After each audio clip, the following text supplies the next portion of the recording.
Alléluia.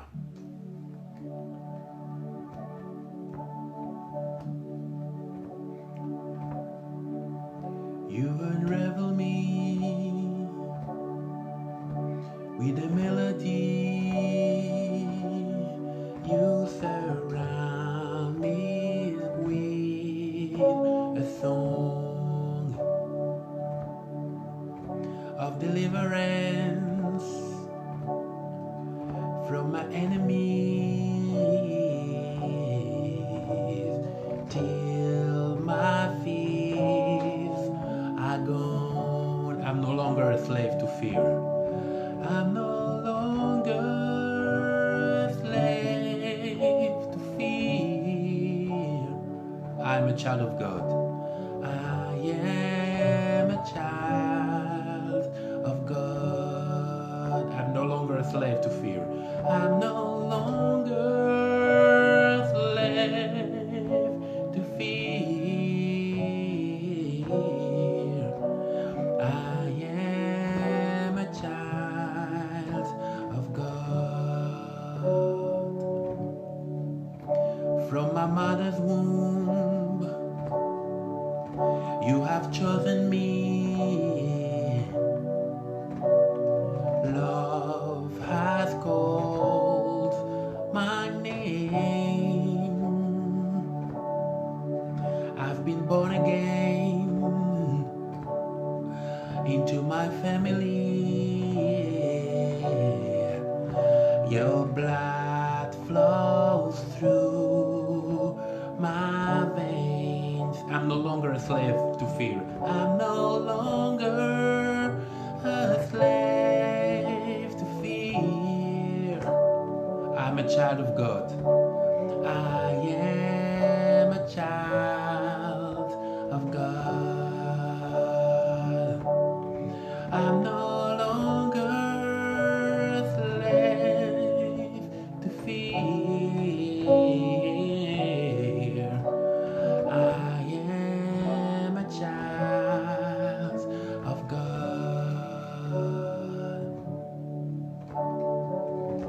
You split the sea and so I could walk right through it.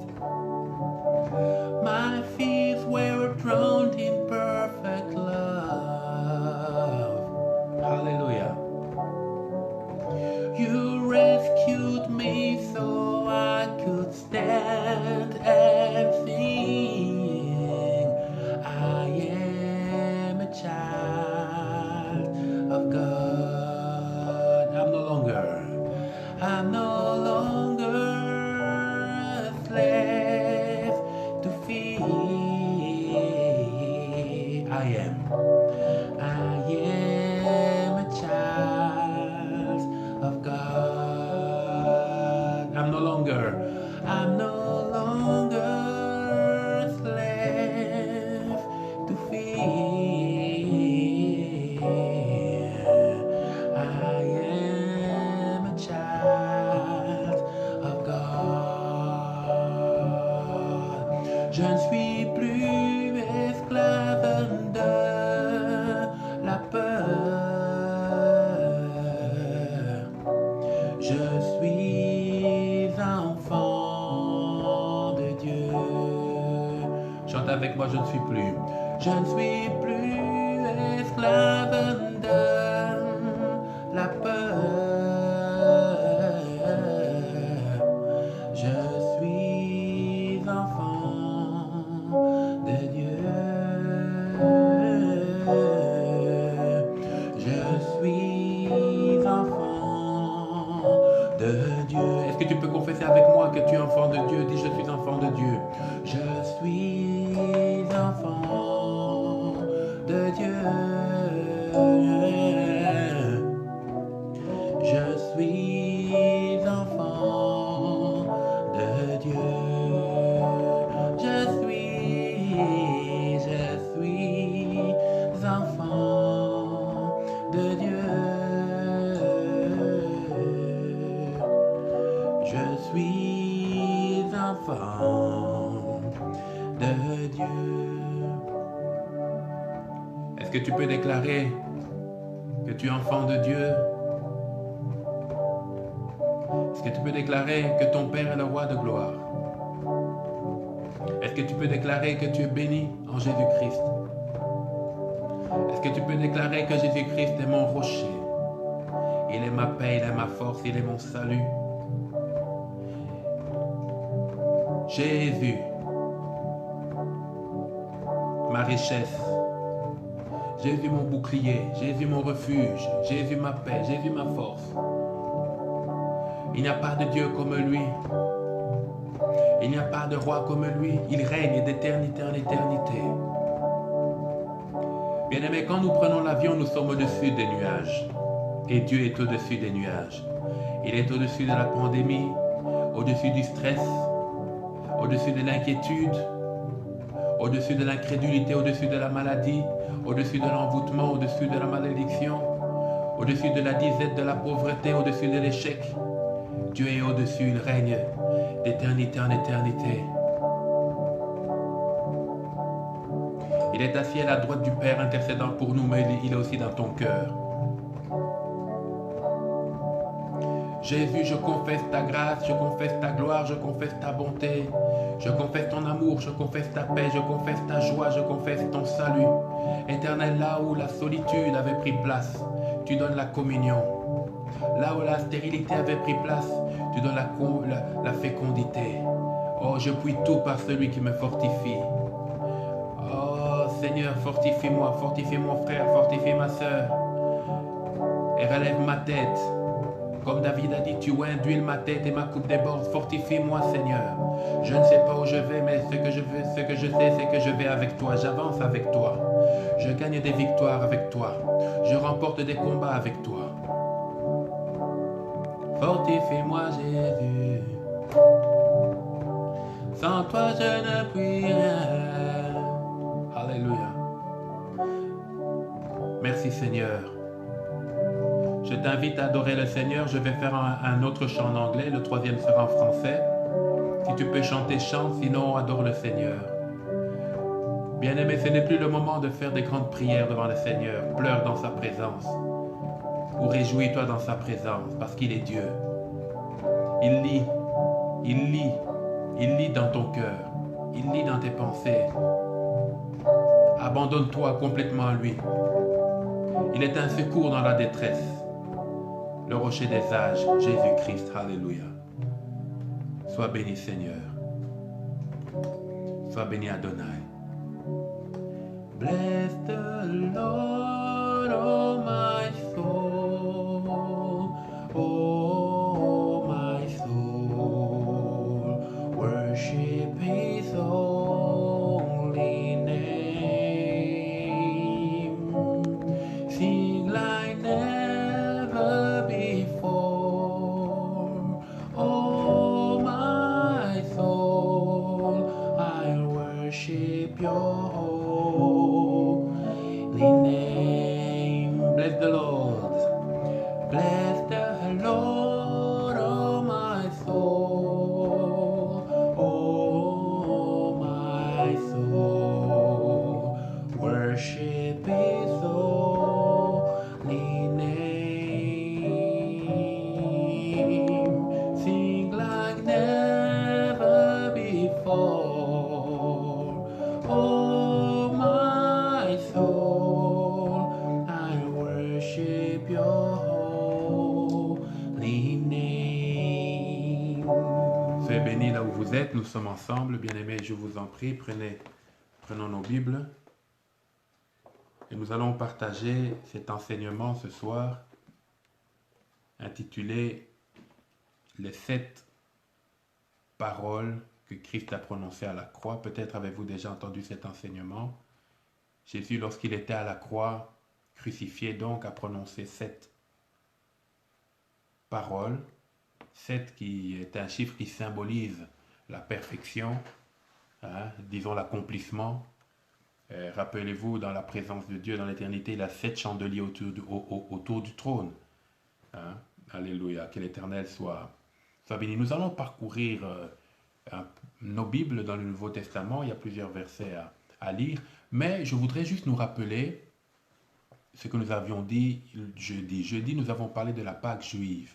Nous avons lu dans le livre d'Exode, chapitre 12, tout le chapitre 12, nous avons lu comment, à la sortie d'Égypte, l'Éternel a demandé à Moïse de dire à chaque Israélite de pouvoir offrir un agneau sans tache et sans défaut, de l'immoler, c'est-à-dire de l'égorger, de faire couler son sang, de prendre le sang de cet agneau, le mettre sur le linteau de leur porte, donc à l'entrée de leur maison, et ensuite de bouillir, de rôtir cet agneau. J'avais dit que ça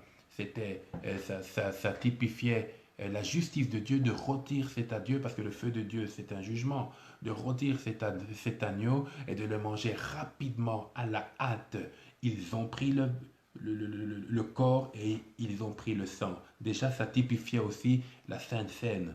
Et lorsqu'ils avaient mangé cet agneau, lorsque l'ange de Dieu venait pour frapper le premier-né de toutes les familles qui n'avaient pas fait ce rituel, donc tous les Égyptiens, mais aussi tous les Israélites qui avaient été distraits, ils devaient partir à la hâte. Donc la Pâque de l'Éternel, et Dieu dit lui-même dans Exode 12 que c'est la Pâque de l'Éternel. Et cette Pâque de l'Éternel, ça a été le sauf-conduit pour échapper à l'esclavage, échapper à la puissance des ténèbres, échapper au diable, échapper à la servitude. Donc la Pâque, veut dire passer outre, en dépit de, malgré l'obstacle, malgré l'opposition. Ça, c'est la Pâque de l'Éternel. Et les enfants d'Israël ont fait ça pour leur sortie d'Égypte. Donc la Pâque parle de délivrance, pas seulement de salut, mais de délivrance. Le salut vient par la délivrance. La délivrance de quoi? De la mort et du péché en Jésus-Christ. Je ne cesserai de le répéter, nous sommes en Christ délivrés de la mort et du péché. C'est pour ça que tu ne dois pas craindre. Et nous avons vu hier dans le livre d'Ésaïe au chapitre 53, nous avons vu la prophétie d'Ésaïe sur Christ. Ésaïe qui veut dire l'Éternel sauve. Donc, au fait, quoi? Le livre d'Ésaïe, du prophète Ésaïe, est appelé l'évangile de l'Ancien Testament parce c'est lui qui dépeint le plus Jésus-Christ, non seulement dans ses souffrances, mais dans sa vie aussi et dans son œuvre. Voilà. Donc, et là, Ésaïe est en train de décrire le processus de crucifixion. Et je vous rappelle, ce livre a été écrit 800 ans avant, 8 siècles avant. Mais Dieu a montré, bien aimé, Dieu parle. Si Dieu t'a dit quelque chose, lorsque Dieu te dit quelque chose, ne prends pas ça pour rien, avec légèreté. Écris même ça, parce que le Seigneur est derrière sa parole pour l'accomplir. C'est ce que dit sa parole. Il est derrière sa parole pour l'accomplir, c'est-à-dire il se porte garant de ce qu'il te dit. D'où vient la garantie de ce que Dieu va accomplir, ce qu'il t'a dit dans ta vie? C'est lui-même la garantie. Dieu ne peut pas jurer sur un autre nom parce qu'il n'y a pas un nom plus grand que son nom. Voilà, il jure par son nom. Ainsi, il dit, moi l'Éternel. Alléluia. Donc, nous avons vu la crucifixion de Christ en prophétie dans le livre d'Ésaïe. Et 800 ans plus tard, cela va s'accomplir. Et je vous rappelle, Jésus est né. Il est né de Marie de manière miraculeuse. En fait, Jésus existait déjà avant sa naissance incarnée. Jésus existait déjà. Il se manifestait sous ce qu'on appelle les théophanies. À chaque fois que vous voyez dans le livre de Josué, l'ange de l'Éternel, dans Gédéon, on parle aussi à l'ange de l'Éternel, Zacharie, même le père de Jean-Baptiste, le sacrificateur, il parlera aussi. Donc l'ange de l'Éternel, c'est Jésus-Christ qui se manifeste avant son incarnation. Jésus-Christ est éternel, il a toujours existé, il n'a ni commencement ni fin, voilà pourquoi nous l'appelons l'alpha et l'oméga. Néanmoins, il a plu à Dieu de passer par l'humanité pour pouvoir sauver l'humanité. Parce qu'il n'y avait qu'un homme qui pouvait mourir pour les hommes et il n'y avait qu'un homme qui pouvait payer le prix pour les hommes.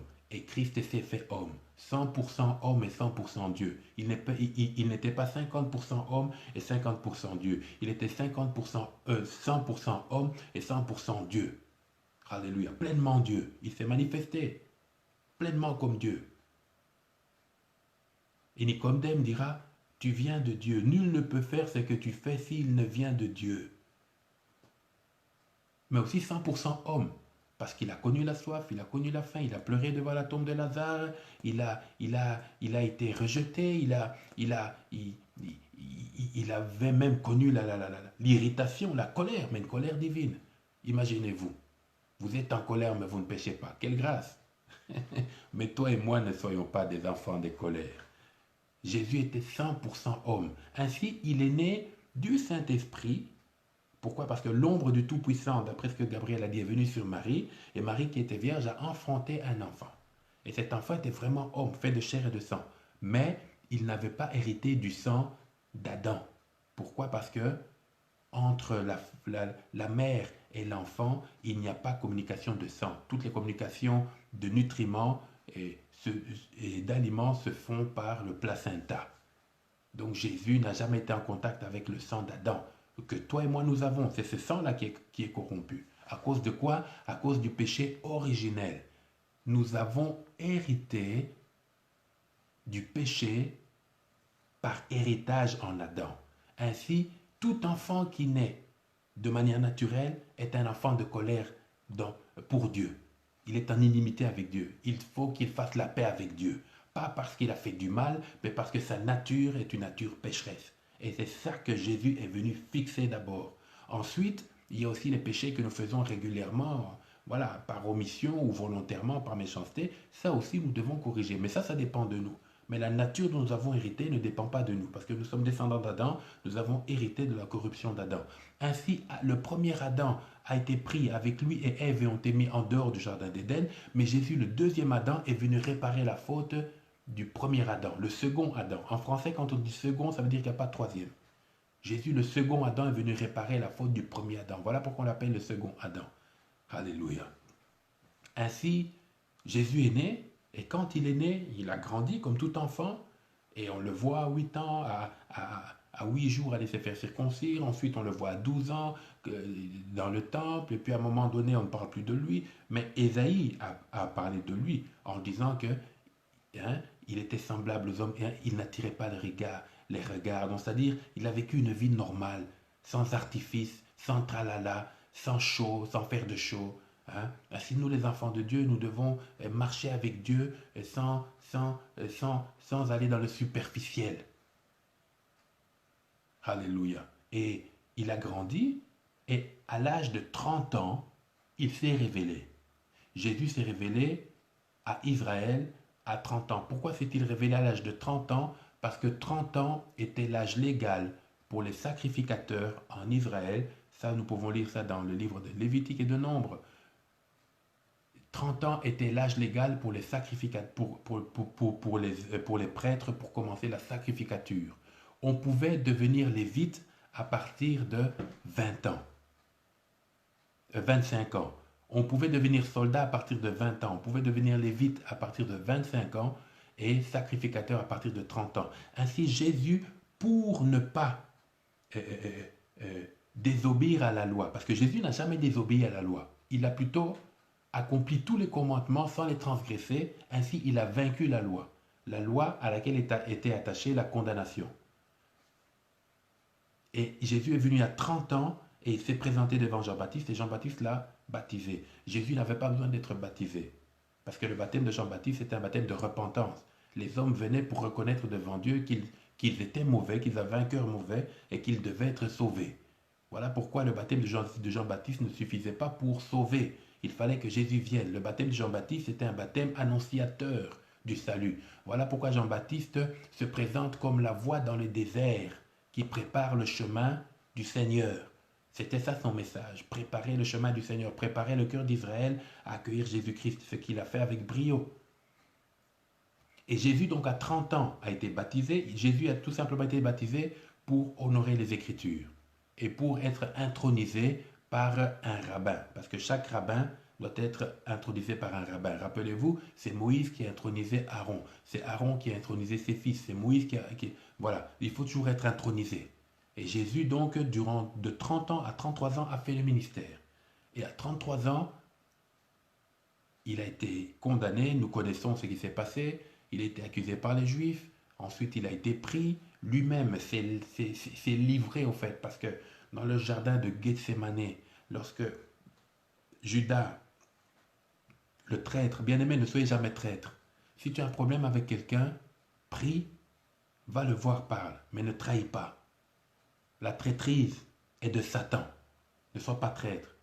Parle avec la personne, si ça ne va pas, retire-toi. Bien sûr pas pour le mariage, Mais ça peut être une alliance d'affaires, ça peut être une alliance amicale, ça peut être une alliance professionnelle. Parle, cherche la paix et retire-toi. Mais ne trahis pas. La traîtrise vient de Satan.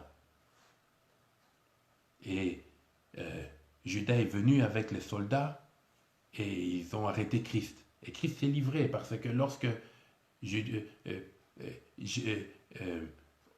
on a demandé, voilà, lorsqu'on a posé la question, et que lorsque Jésus a dit c'est moi, tous les soldats sont tombés par terre. Vous voyez la puissance de la parole. Judas est venu avec une cohorte militaire. Et lorsque Jésus a dit c'est moi, tous les soldats sont tombés par terre. Mais Judas a eu le courage. Bien aimé, il y a des gens qui ont un cœur méchant. Judas a eu le courage de s'approcher du Christ et de lui faire la bise pour vraiment montrer que c'était lui. Une preuve de plus que Christ n'était pas dans la superficialité, comme nous voyons aujourd'hui plusieurs d'entre nous, les serviteurs de Dieu, dans la superficialité. Nous étalons les richesses de ce monde. Bien aimé, les richesses de ce monde, tu iras nulle part avec. Tu iras nulle part avec. Tant mieux si Dieu te bénit. Mais ce n'est pas ça l'efficience de ton ministère. Le ministère ne s'appuie pas sur les choses matérielles. Le ministère s'appuie sur les choses spirituelles. Néanmoins, nous avons besoin des choses matérielles pour soutenir le ministère. Alléluia. Mais il y a un ordre dans le service de Dieu et dans le ministère. Et Christ s'est livré. Et il a même dit non, laissez partir les autres. Pendant que les apôtres fouillaient, laissez partir les autres, c'est moi, prenez-moi. Ensuite, on l'a amené devant le grand prêtre, Caïphe. Caïphe qui lui a demandé, enfin bref, on l'a giflé, on a tout fait, on a commencé à le maltraiter. Et là, on lui a demandé, tu es le fils de Dieu? Et Jésus a dit, oui, je le suis. Et là, Caïphe, qu'est-ce qu'il a fait? Le souverain sacrificateur, le seul qui avait le droit d'entrer dans le lieu très saint, qu'est-ce qu'il a fait? Il a pris son vêtement, il l'a déchiré. Ainsi, en le déchirant,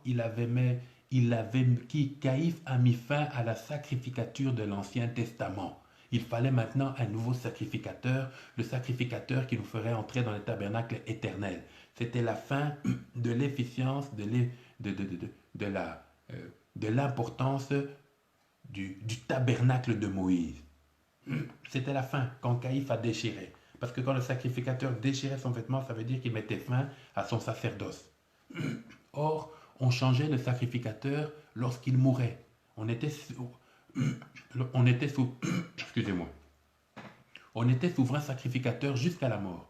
Caïphe, en déchirant ça, lui-même, il a mis la clé sous la porte sans le savoir. Vous voyez, la colère nous fait faire des choses. Dans la colère, tu vas prendre ton diplôme, tu déchires. Dans la colère, tu vas voir un avocat pour demander le divorce. Dans la colère, tu quittes la maison. Dans la colère, tu prends cet argent. Dans la colère, tu frappes quelqu'un. Bien aimé, quand la colère vient, la première chose qu'il faut faire, c'est la chasser, se maîtriser. Ensuite, tu prends une décision. Ainsi, Caïphe a mis fin au sacerdoce lévitique. Il n'y avait plus de souverain sacrificateur. Il fallait que Christ maintenant prenne son rôle de souverain sacrificateur. Lorsque Caïphe a fini de le juger, Caïphe a fait un procès religieux. Il n'avait pas le droit de tuer un juif. Un juif n'avait pas le droit de tuer un juif. Qu'est-ce qu'ils ont fait? Ils ont emmené Jésus maintenant vers Pilate pour dire que non, nous avons un problème avec cet homme-là. Il crée des troubles en Israël. Ils ont changé le mobile religieux, ils en ont fait un mobile politique.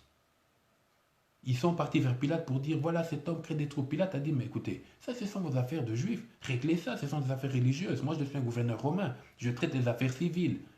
Et ils ont tourné en politique. Les pharisiens, ils ont fait un procès religieux, un procès politique. Jusqu'à ce que Pilate dise, bon, il y a ici Barabbas et Jésus. Jésus qui est innocent, qui n'a rien fait. Et Barabbas qui a tué un soldat romain. Donc Barabbas devait être crucifié. Un méchant, un criminel. Alors on dit, bon, il y a une loi qui me permet, durant la Pâque, de pouvoir libérer un prisonnier. Vous voulez Barabbas ou vous voulez Jésus? Et ce sont les souverains sacrificateurs. C'est écrit noir sur blanc dans la Bible. Je vous fais un résumé. Lisez tout ça dans le Nouveau Testament. Et les sacrificateurs ont crié, ils ont dit à la foule, dites Barabbas, dites Barabbas, dites Barabbas. C'est pour ça, toi qui vas à l'église locale, tu dois lire la parole de Dieu. Tu dois vérifier est-ce que ce que ton pasteur te dit est vrai. Peut-être qu'il t'emmène ailleurs. Les pharisiens ont dit à la foule, dites Barabbas. Et la foule, comme des moutons, on dit Barabbas, Barabbas, Barabbas. On a libéré un criminel. Et on a condamné Jésus. Pilate a dit, ah, moi je me lave les mains. Je me lave les mains. Ensuite, entre-temps, on l'avait envoyé aussi à Hérode. Hérode qui s'est moqué de lui, et c'est là qu'on l'a couvert d'une couronne d'épines et d'un manteau de pourpre. Pour dire, ah, toi tu dis que tu es roi d'Israël, tu dis que tu es roi d'Israël. Hérode voulait que Jésus fasse un miracle. Jésus n'a fait aucun miracle. Le miracle est là, il était à venir. Et ce miracle, c'est la résurrection. Mais le plus grand miracle de Jésus, c'est la résurrection. Et après la résurrection, c'est le salut. Alléluia. Et il est revenu vers Pilate. Pilate s'est lavé les mains. Ensuite, les Romains l'ont pris et l'ont amené à la crucifixion. Sur le chemin, Jésus a été aidé par un certain Simon de Cyrène parce on l'avait déjà flagellé, on l'avait vraiment brisé, hein, on l'avait vraiment tabassé, mais aucun de ses os n'a été brisé. Ça, c'est une des prophéties aussi qui s'est accomplie dans la vie de Jésus-Christ, malgré tout ce qu'on lui a fait. On l'a crucifié et finalement Jésus sera sur la croix. Et c'est là où je commence mon enseignement. Alléluia. Alors, Jésus a prononcé 7 paroles sur la croix. Je n'en fais pas une doctrine, mais nous allons tout simplement tirer quelques leçons de ces 7 paroles. Alors, je vous prie d'ouvrir votre Bible dans le livre de Luc, l'évangile de Luc, au chapitre 23, verset 34. La première parole qu'il a dit, dans l'ordre chronologique, hein. Luc n'est pas le premier évangile dans l'ordre chronologique, mais dans l'ordre chronologique, nous prenons ces versets. Le premier, c'est Luc 23, Luc chapitre 23, verset 34.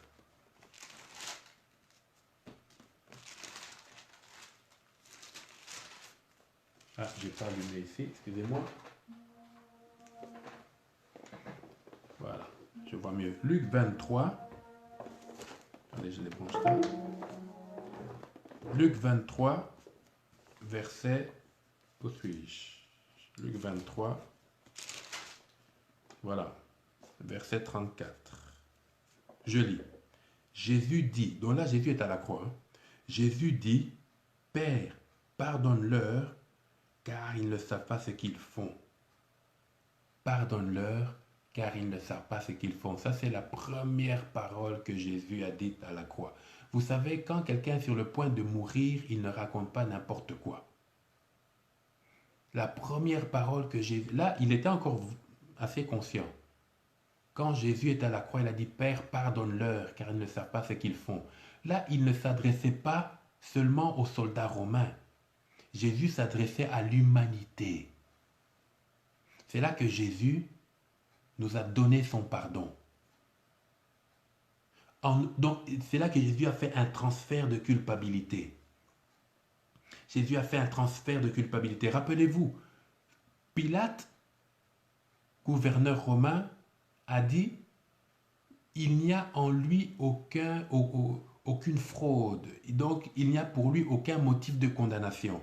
Donc, Jésus, en montant à la croix, c'est là qu'il est parti prendre notre péché. Le péché originel, celui que nous avons hérité d'Adam. Donc, c'est en montant à la croix. Et Jésus, en prononçant cette parole, Père, pardonne-leur parce qu'ils ne savent pas ce qu'ils font, alors c'est là qu'il a fait le transfert.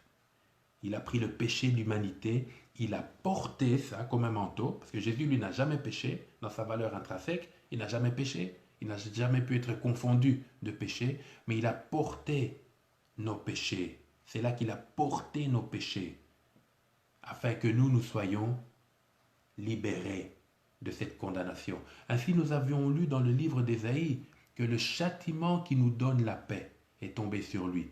Le châtiment, c'est-à-dire la condamnation, en lingala on va dire etumbu, ce qui est tombé sur la condamnation qui devait tomber sur toute l'humanité. Christ à la croix, il a dit, Père, pardonne-leur. Je fais le transfert, que ça tombe sur moi. Et il s'est habillé de notre péché, de notre faute. Dieu est bon, hein? Dieu est bon, bien-aimé. Dieu est bon. Dieu est bon. Dieu est bon. Alléluia. La deuxième parole, c'est toujours dans Luc au verset 23, au chapitre 23 dans lequel nous sommes, mais verset 43. Luc 23, 43. Luc 23, 43. C'est la deuxième parole que Jésus a prononcée. Nous pouvons lire. Jésus prononce la première parole, mais il n'était pas crucifié seul. Il était avec deux brigands. Lisons d'ailleurs à partir du verset 39. Luc 23 à partir du verset 39 pour bien comprendre le contexte. Jésus dit donc, l'un des malfaiteurs crucifiés l'injuriait, disant, n'es-tu pas le Christ? Christ, ça veut dire le oint de Dieu, hein? Celui qui a été envoyé, équipé par l'Éternel pour accomplir une mission. Sauve-toi toi-même et sauve-nous. Verset 40, mais l'autre brigand le reprenait et disait, ne crains-tu pas Dieu, toi qui subis la même condamnation? Pour nous, c'est justice, car nous recevons ce qu'on a mérité, ce qu'ont mérité nos crimes, mais celui-ci n'a rien fait de mal. En parlant de Jésus. Verset 42, et il dit à Jésus, souviens-toi de moi quand tu viendras dans ton règne. Et Jésus lui répondit, je te le dis en vérité, aujourd'hui tu seras avec moi dans le paradis. Il y a ici deux hommes qui typifient, qui symbolisent deux types d'hommes. Celui qui, à cause de ses souffrances, condamne Dieu, et celui qui, dans ses souffrances, recherche la faveur de Dieu. De quelle famille fais-tu partie? Fais-tu partie du groupe de ce brigand qui, dans la souffrance, à cause du mal qu'il a fait, condamne Dieu? Il y a beaucoup de gens comme ça. Oh, si Dieu était bon, pourquoi il a fait ça? Si Dieu était bon, pourquoi il a fait ça? J'étais au téléphone avec une personne que je respecte beaucoup, qui est juive, qui est née juive, et j'ai beaucoup de respect pour nos frères juifs, et je lui partage l'évangile, et cette personne m'a posé la question. Il dit, Monsieur Lumpungu, où était Dieu quand les 6 millions de juifs sont morts? Je lui ai dit, ça c'est une question piège que vous me posez. Et je lui ai dit, peut-être en des mots simples, je lui ai dit, il ne faut pas imputer à Dieu la méchanceté des hommes. Mais les hommes sont responsables du mal qu'ils font. Donc quand je suis dans la douleur, à cause de mes fautes, ou à cause de la faute de quelqu'un, je ne peux pas imputer Dieu. On se dit maintenant, mais coronavirus, mais Dieu fait quoi? J'ai vu quelqu'un qui a écrit sur Facebook, oh maintenant, où sont les hommes de Dieu? Ils ne font pas des miracles. Ils ne font pas des miracles. Qui t'a dit que les hommes de Dieu ne font pas des miracles? D'abord, c'est Dieu qui fait les miracles. Ce ne sont pas les hommes de Dieu qui font les miracles. Dieu utilise des instruments pour faire des miracles. Et ce n'est pas parce que toi, tu n'as pas eu ton miracle que d'autres n'ont pas eu des miracles. Moi, j'ai vu des gens qui ont témoigné. Ils étaient à l'hôpital. Ils étaient en détresse respiratoire. Et un ange est venu, il a soufflé dans ses poumons. Et le gars, il a vite appuyé sur le bouton. Pourquoi? Il devait enlever les appareils parce qu'il respirait bien. Dieu agit encore aujourd'hui. Et la deuxième famille, c'est le brigand qui, lui, au milieu de sa condamnation, au milieu de sa détresse, il a reconnu sa faute. Et il a reconnu la divinité de Jésus-Christ. Et regardez ce que Jésus lui dit, je te le dis en vérité, aujourd'hui tu seras avec moi dans le paradis. Bien-aimé, quand tu donnes ta vie à Jésus-Christ, quand tu décides de marcher avec lui, il est avec toi. Il est avec toi, il n'est pas sans toi. Au milieu de cette pandémie Covid-19, Jésus est là. Au milieu de la crise économique, Jésus est là. Au milieu de ton célibat, Jésus est là. Au milieu de ta maladie, Jésus est là. Au milieu de tes épreuves, Jésus est là. Au milieu des attaques sataniques, Jésus est là. Tu as des mauvais rêves, mais crie à Jésus. Donc, la deuxième parole, Jésus a dit, je te le dis, en vérité, aujourd'hui tu seras avec moi au paradis. L'aujourd'hui de Dieu, là, c'était, je ne te lâche pas maintenant. Je ne sais pas ce qui s'est passé quand ce brigand-là est mort aussi, mais tout ce que je sais, c'est que Jésus, lorsqu'il est mort, il a été enterré, il a été mis au tombeau, il est entré dans le séjour des morts, et il est parti chercher les saints de l'Ancien Testament. Il a pris les clés de la mort, il a pris les clés dans la main de l'ennemi, il a pris les clés dans la main de la mort, et il est sorti avec les clés. Avec les clés. C'est-à-dire tous ceux qui étaient captifs, retenus captifs par la mort, ont été délivrés en Jésus.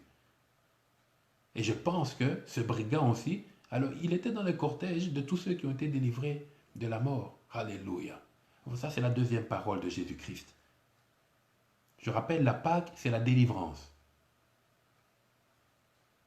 La troisième parole de Jésus-Christ, nous la lisons dans l'évangile de Jean, au chapitre 19, les versets 26 et 27. Jean 19, 26 et 27. Nous sommes en train de tirer des leçons spirituelles de ça. Peut-être que le Seigneur peut inspirer encore autre chose, mais le Seigneur, à la croix, il a parlé. D'abord, c'est ce même Dieu, Jésus, qui a créé par la parole, et quand il donne sa vie, il parle encore. Et ce n'est pas le diable qui a amené Jésus à la croix. Le diable n'avait aucun pouvoir sur Jésus-Christ. C'est Jésus lui-même qui est monté à la croix. Il s'est offert comme une offrande de péché, une offrande d'expiation. Expier, ça veut dire payer. Il devait payer nos fautes. Et nous avons vu qu'il a pris notre condamnation afin que le châtiment de la justice de Dieu tombe sur lui et pas sur nous, l'humanité. Donc nous sommes dans Jean chapitre 19, 26 à 27. Voilà, j'y suis. 19, 26 à 27. Nous lisons. Je vous invite à lire aussi en même temps que moi. Vous devez vous assurer que ce que je prêche est la vérité.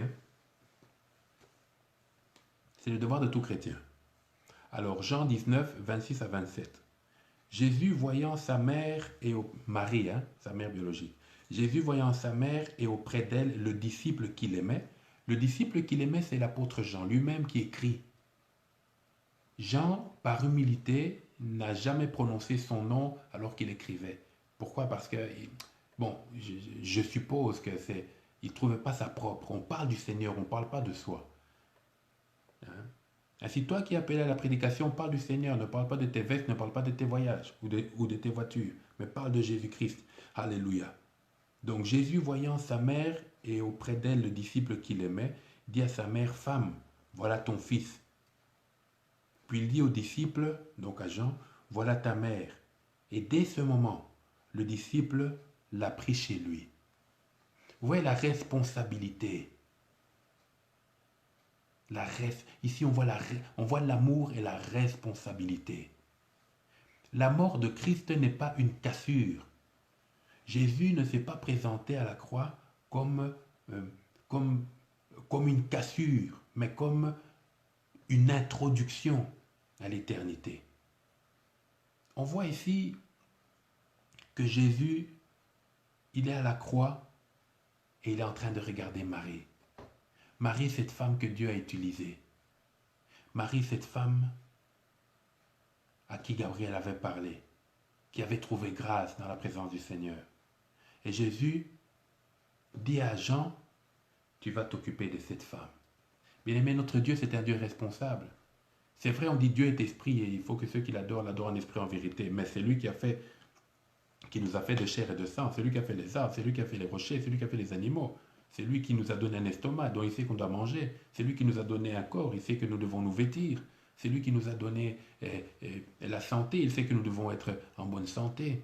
Donc le Seigneur est un Dieu responsable. Il dit à Jean, occupe-toi de cette femme. Néanmoins, comme je l'ai dit hier, nous ne pouvons pas adorer Marie. Marie n'est pas un être humain donc différent des autres êtres humains. C'est juste une femme qui a trouvé grâce aux yeux de Dieu. Comme sa cousine Élisabeth qui avait trouvé grâce aux yeux de Dieu pour enfanter Jean-Baptiste malgré sa stérilité. Comme Sarah qui a trouvé grâce aux yeux de Dieu pour enfanter Isaac. Comme Ruth qui a trouvé grâce aux yeux de Dieu pour pouvoir se marier à Boaz. Donc bien aimé, c'est une femme qui a trouvé grâce, mais ce n'est pas un être divin. C'est une hérésie que de prier Marie. L'Immaculée Conception. Non, Marie n'est pas restée vierge. Et quand Christ est né, elle était vierge, mais ensuite, elle a mis au monde avec son mari Joseph. Et la Bible est claire, je pourrais en parler un autre jour, elle a eu des enfants faits de chair et de sang, qui ne sont pas venus par la puissance du Saint-Esprit. Ils sont venus comment? Vous-même, vous savez. Donc Marie n'est pas un être spirituel à part. C'est une femme dont nous nous rappelons, Dieu a utilisé cette femme, gloire à Dieu. Sans doute elle sera au paradis, en tout cas j'espère. Mais nous ne la mettons pas à part. Nous prions Jésus-Christ le juste, le seul chemin pour arriver au Père. Il n'y a pas de purgatoire, un endroit où on a péché sur terre et puis ensuite on va au ciel, on s'arrange avec Dieu et puis on va au paradis. Ça n'existe pas, c'est nulle part dans la Bible. Ça, c'est ce qu'on appelle la tradition catholique. Je n'ai rien contre le catholicisme, mais je me dois d'enseigner dans la droiture et dans la vérité. Prouvez-moi bibliquement que le purgatoire existe.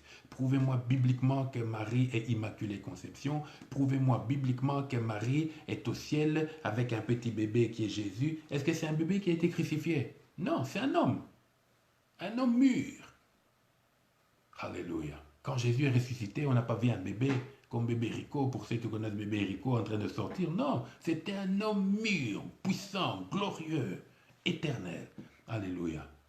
La quatrième parole que Jésus a dite à la croix, nous la trouvons dans l'évangile de Matthieu, au chapitre 27, verset 46. Matthieu 27, l'évangile de Matthieu. Vous savez, Matthieu, c'est cet apôtre-là qui a suivi Jésus alors qu'il était en train de... C'était un collecteur d'impôts comme Zachée. Et Jésus lui a dit, viens, suis-moi. Il a quitté son boulot, il a suivi Jésus. Toi qui es chauffeur de bus, si Jésus vient maintenant, il te dit, viens, suis-moi. Tu vas faire quoi? Tu vas laisser tes clients? Alléluia. Matthieu 27, chapitre 46. Alors, je vous invite à lire avec moi dans l'évangile de Matthieu, chapitre 27, verset 46. Et vers la 9e heure, Jésus s'écria d'une voix forte, Élie, Élie, lama sabachthani. Ça c'est de l'hébreu, c'est-à-dire, la Bible nous donne la traduction même, mon Dieu, pourquoi m'as-tu abandonné? Alors ici, c'est le moment crucial de la bénédiction, de la crucifixion de Christ. Pourquoi? Parce que quand Jésus dit, mon Dieu, pourquoi m'as-tu abandonné? Ça veut dire qu'à ce moment précis, le Père qui avait toujours été avec le Fils, puisque Jésus, quand Philippe dit à Jésus, montre-moi le Père, et cela nous suffit, Jésus a dit, mais Philippe, vous êtes avec moi depuis tout ce temps et tu n'as jamais vu le Père. Celui qui m'a vu a vu le Père. Il y avait une telle intimité entre le Père et le Fils que celui qui voyait le Fils voyait le Père. Mais à ce moment précis, Jésus nous atteste que le Père l'a abandonné. C'est à ce moment précis que l'amour de Dieu pour le Fils a été mis de côté et le Père a recouru à son bras de justice. La justice de Dieu marche avec l'amour de Dieu. Un Dieu d'amour, mais un Dieu juste. Un Dieu juste, mais un Dieu d'amour. Il y a un équilibre entre la justice de Dieu et l'amour de Dieu. C'est à ce moment précis que Dieu s'est détourné son regard du Fils et a pris son bras de justice et a frappé le Fils. Et Jésus, lorsqu'il a vu son Père se détourner de lui, il a crié, il a dit, mon Dieu, pourquoi m'as-tu abandonné? Certaines personnes vont dire que, comme Jésus a dit mon Dieu, ça veut dire qu'il n'était pas Dieu. Non, Jésus est Dieu. Je ne dis pas était Dieu, mais il est Dieu. Mais Jésus a parlé ici par rapport à sa position de sacrifice. Il fallait que le deuxième Adam, l'agneau immolé, paye le prix et soit immolé, soit tué. Par qui? Par Dieu lui-même. Parce que rappelez-vous, Caïphe, le souverain sacrificateur, avait déchiré sa robe. Il n'y avait plus de sacrificateur. Plus personne ne pouvait immoler l'agneau. Alors Dieu a pris la place du sacrificateur. C'est ce que Abraham avait fait avec son fils Isaac sur la montagne quand Dieu lui avait demandé de sacrifier son fils Isaac. Le père qui sacrifiait le fils. Maintenant, c'était l'accomplissement de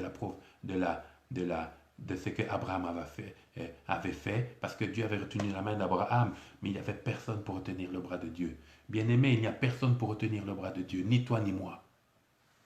Fais la paix avec Dieu. Fais la paix avec Dieu. Mais si jamais tu trouves que quelqu'un est sous la colère de Dieu, ne t'immisce pas entre Dieu et cette personne-là. Retire-toi et prie. Prie afin que dans sa miséricorde et à cause de ta prière, il apaise sa colère. Moïse l'a fait à plusieurs reprises. Dieu voulait détruire le peuple. Moïse a dit non, il a prié, il a intercédé. Abraham a intercédé aussi pour Lot. Et Jésus a crié. Donc, c'est à ce moment-là que Jésus s'est officiellement présenté comme à Dieu, comme l'agneau immolé. Comme ce Isaac qui était sur la pierre et qu'Abraham allait égorger. Comme cet agneau que Moïse et le peuple israélite a immolé pour sortir d'Égypte. Le parfait sacrifice. Et ça, c'est le témoignage de Jésus-Christ lui-même. Bien-aimés, et soyons humbles. Jésus est vraiment mort pour nos fautes. Mais heureusement, il est ressuscité. Il n'est pas resté dans la mort. Alléluia. Et le châtiment qui nous était destiné est tombé sur lui. C'est l'accomplissement de la prophétie d'Ésaïe. Alors, lisons la 5e parole. Il y a cette parole. Nous sommes dans l'évangile de Jean, chapitre 19, verset 28. Jean 19, 28. Nous rentrons dans Jean. Ce sont des tableaux que je donne. Ce n'est pas moi qui ai écrit la parole de Dieu, donc nous nous appuyons sur la parole de Dieu et nous tirons des leçons. Jean, chapitre 19, verset 28. Mais si c'est écrit, et si ce sont des paroles que Jésus lui-même a prononcées, ça veut dire que c'est très, très, très, très important. Jean 19, verset 28. C'est Jésus qui parle. Je lis.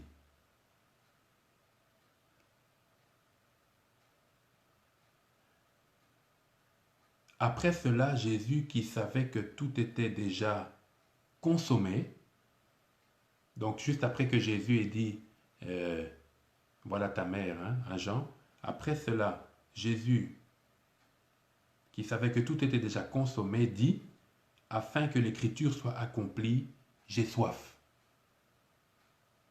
Jésus a dit j'ai soif, pas parce qu'il avait soif, mais parce qu'il voulait que l'écriture soit accomplie. Dans les prophéties, bien sûr, il n'y a pas que Ésaïe qui a prophétisé sur Christ, mais Ésaïe, c'est lui qui a dépeint de manière très claire. Dans d'autres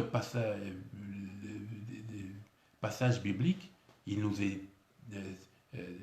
dit que à la croix, il demandera à boire. Mais Jésus n'avait pas bu, parce qu'on donnait quoi? Du vin.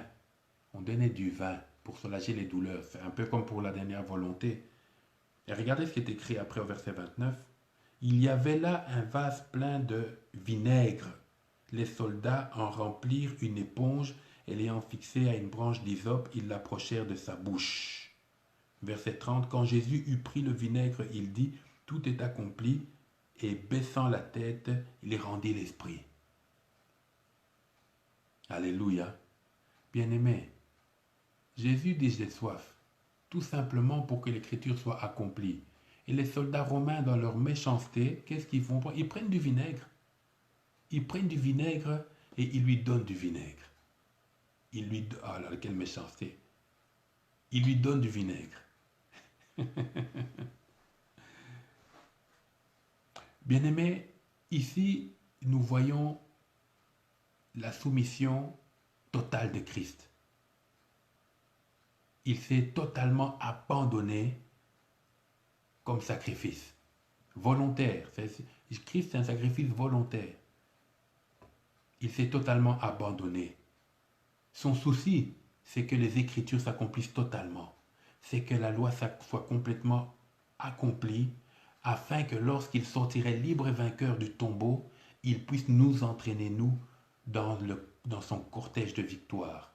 Parce que si Jésus-Christ avait brisé ne fût-ce qu'un commandement ou bien un iota des commandements de Moïse. Les commandements de Moïse, ce n'est pas seulement les 10 commandements, c'est tout ce qui est écrit, tous les préceptes qui sont écrits dans Lévitique, dans Nombre, dans Deutéronome. Tout ça, ça fait partie des commandements de la loi juive. Jésus n'a pas brisé un iota, c'est-à-dire le iota, c'est la plus petite lettre dans l'alphabet grec. C'est pour ça qu'on dit un iota. Donc, il a été juste à 100%. Et il se souciait que tout aille pour notre bénéfice à nous, les pécheurs. Le regard que Jésus a sur ta vie, c'est un regard de compassion. Et il veut que ça marche. Il veut que ça fonctionne. Il veut que tu ailles de l'avant. Il veut que tu sois béni. Il veut que tu sois épanoui. Il veut que tu le serves. Il veut que tu ailles de l'avant. Il veut que tu sois une source de bénédiction pour plusieurs. C'est pour ça qu'il y a eu la Pâque. Pas seulement pour que tu sois sauvé, mais pour que tu deviennes un instrument de salut aussi. Alléluia. Moïse a été un instrument de salut pour le peuple. Il faut que toi et moi, nous soyons les instruments de salut pour le peuple. Alléluia. Donc Jésus s'est totalement abandonné. Son souci, c'était que l'œuvre s'accomplisse pleinement et totalement. Alléluia. On voit ici l'amour et la dévotion de Jésus-Christ. La 6e parole, nous sommes toujours dans l'évangile de Jean, quelques versets plus tard, c'est 30. Le verset 30, il dit ceci, donc Jean 19, verset 30, quand Jésus eut pris le vinaigre, il dit, tout est accompli. Et baissant la tête, il rendit l'esprit. Tout est accompli. Alors, il faut noter que les 4 évangélistes, Matthieu, Marc, Luc et Jean, racontent tous la même histoire, mais dans des perspectives différentes. Matthieu était sur place. Marc n'était pas sur place, mais il s'appuie sur le témoignage de Pierre qui lui était sur place. Luc n'était pas sur place. Luc est venu des années après. Le médecin Luc, il a récolté des témoignages, il a fait des recoupements en parlant à des témoins oculaires qui étaient pour la majorité morts, mais il y en avait quand même qui étaient là. Et il a fait des recoupements et Luc raconte son histoire, mais c'est Luc qui donne plus de détails au fait, et Jean qui donne aussi son témoignage, mais avec sa perspective. C'est pour ça que les évangiles ne reprennent pas nécessairement la même chose et ne mettent pas l'accent sur la même chose. Par exemple, dans l'évangile de Matthieu, on va mettre l'accent sur un point particulier, alors que dans l'évangile de Marc, on va mettre l'accent sur un autre point. Donc Jésus dit, tout est accompli.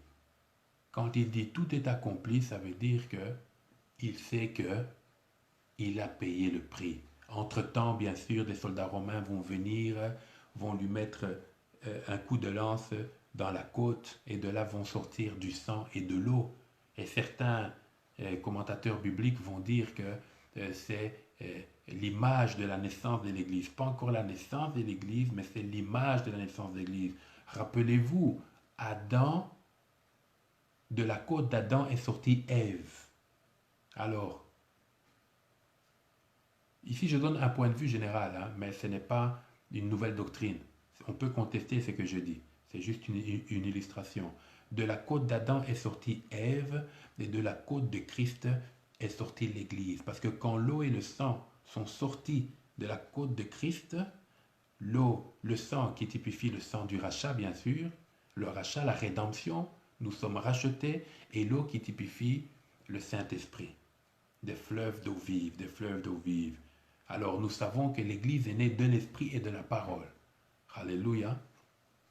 Donc, de la parole, pourquoi? Parce que Christ avait prophétisé que le Saint-Esprit surviendra sur vous, et le Saint-Esprit est venu finalement et a créé l'Église.